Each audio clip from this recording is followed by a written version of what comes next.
Welcome back to Reading the Bible with Mrs. B. Today's story is about a man named Jonah. The Lord asked Jonah to go down to a city of people that he truly hated.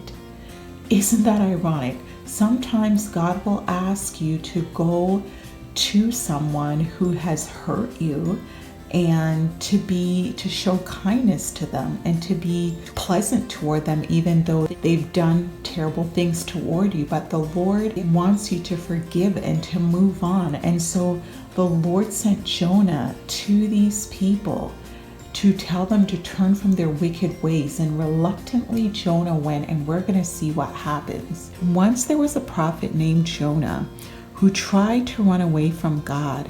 He did not want to do what God told him, so he took a ship and sailed as far away as he could, which is very interesting because everywhere that you are, God is with you. It doesn't matter where you go, good places or bad places, the Lord is always with you and he sees. And so Jonah, taking a ship and sailing as far away as he could, did not help him because he was still right there in the presence of God, because God is everywhere. After a time, a bad storm came up and everyone on the ship was frightened. Jonah was the only one not praying. So the other men on the ship started praying, and then Jonah was not praying because he knew that his God is the only God and that he would answer. So maybe this is your fault, Jonah, the sailor said. It seems that God of yours is angry now. And they were sorry about it, but to save the ship, they threw him overboard. So Jonah knew it was his fault because he was not doing what God asked him to do, and he tried to run away. And so they were trying to figure out whose fault it was, and they knew it was Jonah's fault, and they didn't want to throw him over because they were scared of the God of Jonah, because he is the only God. God was angry and yet did not let Jonah drown. So even though Jonah disobeyed God, he didn't let him drown. He still loves him. Indeed, God sent a huge fish, a whale, to swallow him. For 3 days, Jonah was down in the dark inside of the whale.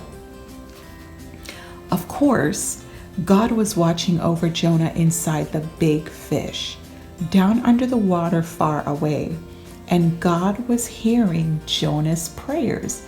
Jonah actually started to pray, so perhaps he needed this time of solitude, which means being away from everyone, to sit and pray and listen to God, because when you pray, he answers your prayers.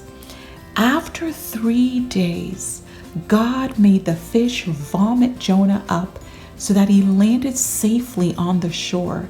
Now that he was safe, Jonah wondered what to do next. Now that you are safe, God said to him, so God's giving him instructions, the same one as before. Are you going to do what I told you in the first place? Yes, said Jonah, and he did. And by the way, because Jonah went to the town of Nineveh, the people that he did not like, because they were just, they had a really bad reputation, really mean people. Jonah didn't like them. And he went and he told them that they needed to repent, which for sure he knew they wouldn't. But guess what happened?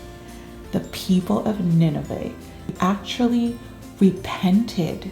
They turned to God and they were sorry for their sins and they repented. And so God is able to change the heart of any person. And so if there's someone, or if there's something that you'd like to change or that you'd like to see differently, keep praying and God will do miraculous things. And sometimes he doesn't do it in the way that we want it to be done, but he does it the best way anyway. So keep praying to God and keep trusting and believing in him.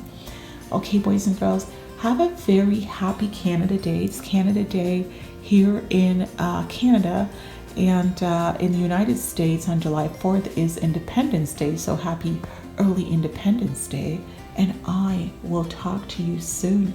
God bless you. Take care. Bye bye.